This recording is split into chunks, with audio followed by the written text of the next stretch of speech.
ओम नमो भगवते वासुदेवाय।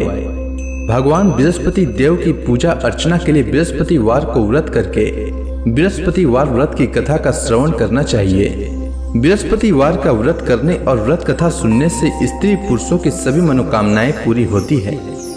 इस व्रत से धन संपत्ति की प्राप्ति होती है, निसंतानों को पुत्र प्राप्ति होती है, परिवार में सुख शांति बनी रहती है, सभी आनंद पूर्वक रहते हैं।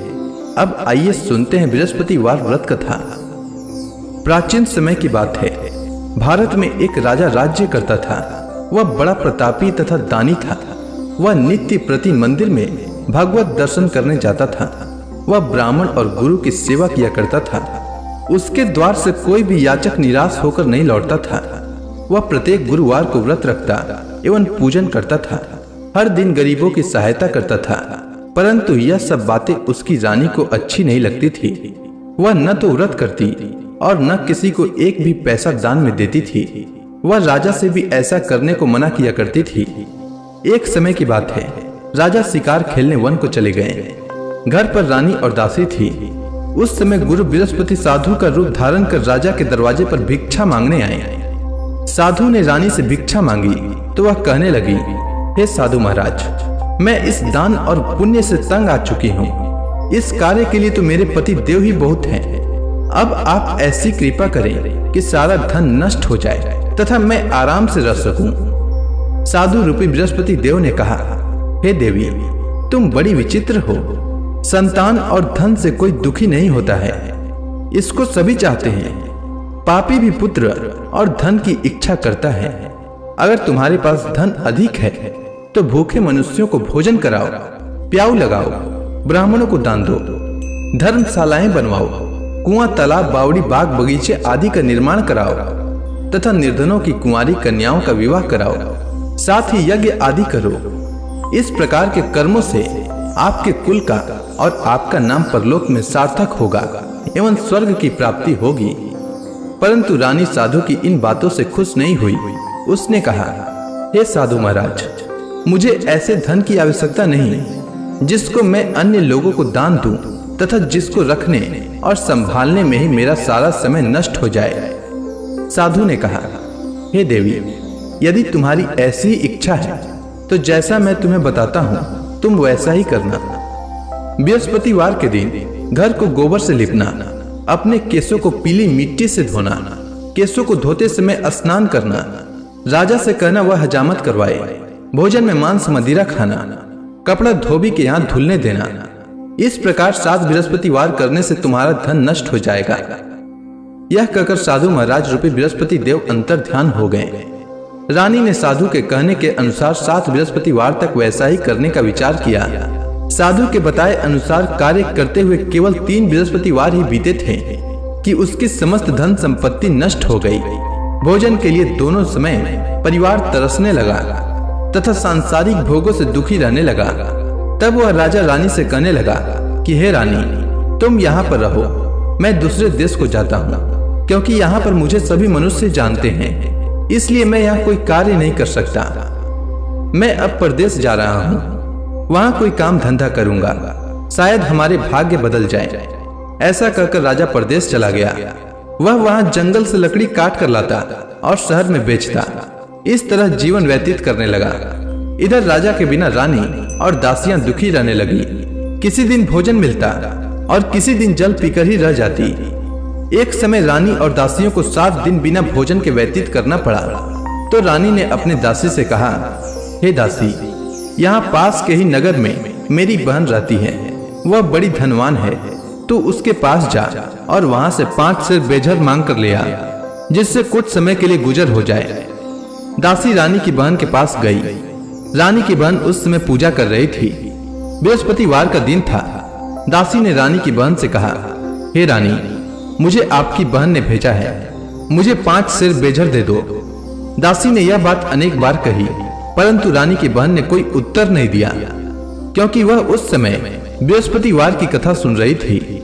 जब दासी को रानी की बहन से कोई उत्तर नहीं मिला तो वह बहुत दुखी हुई। उसे क्रोध भी आया। वह लौटकर रानी से बोली, हे रानी, आपकी बहन बहुत ही धनी स्त्री है, वह छोटे लोगों से बात भी नहीं करती। मैंने उससे कहा तो उसने कोई उत्तर नहीं दिया। मैं वापस चली आई। रानी बोली, हे दासी, इसमें उसका कोई दोष नहीं है। जब बुरे दिन आते हैं तब कोई सहारा नहीं देता। अच्छे बुरे का पता विपत्ति में ही लगता है। जो ईश्वर की इच्छा होगी वही होगा। यह सब हमारे भाग्य का दोष है। उधर रानी की बहन ने सोचा कि मेरी बहन की दासी आई थी, परंतु मैं उससे नहीं बोली। इससे वह बहुत दुखी हुई होगी। अतः कथा सुन और भगवान विष्णु का पूजन समाप्त कर वह अपनी बहन के घर आई और कहने लगी, हे बहन, मैं बृहस्पतिवार का व्रत कर रही थी। तुम्हारी दासी हमारे घर आई थी, परंतु जब तक कथा होती है तब तक हम लोग न उठते हैं और न बोलते हैं, इसलिए मैं नहीं बोली। कहो दासी क्यों आई थी? रानी बोली, बहन, हमारे घर अनाज नहीं था। वैसे तुमसे कोई बात छिपी नहीं है। इस कारण मैंने दासी को तुम्हारे पास 5 सेर भेजर लेने के लिए भेजा था। रानी की बहन बोली, बहन देखो, बृहस्पति भगवान सबकी मनोकामना पूर्ण करते हैं। देखो, शायद तुम्हारे घर में अनाज रखा हो। यह सुनकर दासी घर के अंदर गई तो वहां उसे एक घड़ा बेझर का भरा मिल गया। उसे बड़ी हैरानी हुई क्योंकि उसने एक एक बर्तन देख लिया था। उसने बाहर आकर रानी को बताया। दासी अपनी रानी से कहने लगी, हे रानी, देखो, वैसे हमको जब अन्न नहीं मिलता तो हम रोज ही व्रत करते हैं। अगर इनसे व्रत की विधि और कथा पूछ ली जाए तो उसे हम भी किया करेंगे। दासी के कहने पर रानी ने अपनी बहन से बृहस्पतिवार व्रत के बारे में पूछा। उसकी बहन ने बताया, हे रानी बहन, बृहस्पतिवार को सूर्योदय से पूर्व उठकर स्नान करके बृहस्पतिवार का व्रत करना चाहिए, लेकिन उस दिन सिर नहीं धोना चाहिए। बृहस्पतिवार के व्रत में चने की दाल और मुनक्का से विष्णु भगवान का केले के वृक्ष की जड़ में पूजन करें तथा दीपक जलाएं। उस दिन एक ही समय भोजन करें। भोजन पीले खाद्य पदार्थ का करें तथा कथा सुने। इस प्रकार करने से गुरु भगवान प्रसन्न होते हैं, अन्न पुत्र धन देते हैं, मनोकामना पूर्ण करते हैं। व्रत और पूजन की विधि बताकर रानी की बहन अपने घर लौट गई। रानी और दासी दोनों ने निश्चय किया कि बृहस्पति देव भगवान का पूजन जरूर करेंगे। 7 दिन बाद जब बृहस्पतिवार आया तो उन्होंने व्रत रखा। घुड़साल में जाकर चना और गुड़ बीन लाई तथा उसी दाल से केले की जड़ तथा विष्णु भगवान का पूजन किया। अब भोजन पीला कहाँ से आए? दोनों बड़ी दुखी हुई, परंतु उन्होंने व्रत किया था, इस कारण बृहस्पति देव भगवान प्रसन्न थे। एक साधारण व्यक्ति के रूप में वे 2 थालों में सुंदर पीला भोजन लेकर आए और दासी को देकर बोले, हे दासी, यह भोजन तुम्हारे और रानी के लिए है, तुम दोनों करना। दासी भोजन पाकर बड़ी प्रसन्न हुई और रानी से बोली, रानी जी, भोजन कर लो। रानी को भोजन आने के बारे में कुछ पता नहीं था, इसलिए वह दासी से बोली, जा तू ही भोजन कर, क्योंकि तू हमारी व्यर्थ में हंसी उड़ाती है। दासी बोली, एक व्यक्ति भोजन दे गया है। रानी कहने लगी, वह भोजन तेरे लिए दे गया है, तू ही भोजन कर। दासी ने कहा, वह व्यक्ति हम दोनों के लिए 2 थालों में भोजन दे गया है, इसलिए मैं और आप दोनों ही साथ साथ भोजन करेंगी। दोनों ने गुरु भगवान को नमस्कार कर भोजन प्रारंभ किया। उसके बाद से वे प्रत्येक बृहस्पतिवार को गुरु भगवान का व्रत और पूजन करने लगी।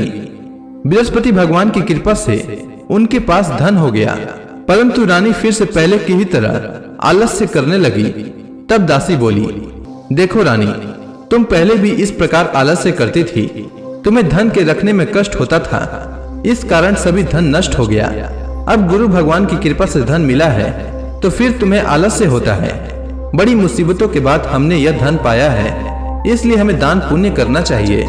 तुम भूखे मनुष्यों को भोजन कराओ, प्याऊ लगवाओ, ब्राह्मणों को दान दो, कुआं तालाब बावड़ी आदि का निर्माण कराओ, मंदिर पाठशाला बनवाकर दान दो, कुंवारी कन्याओं का विवाह करवाओ। धन को शुभ कार्यों में खर्च करो, जिससे तुम्हारे कुल का यश बढ़े तथा स्वर्ग प्राप्त हो और पितृ प्रसन्न हो।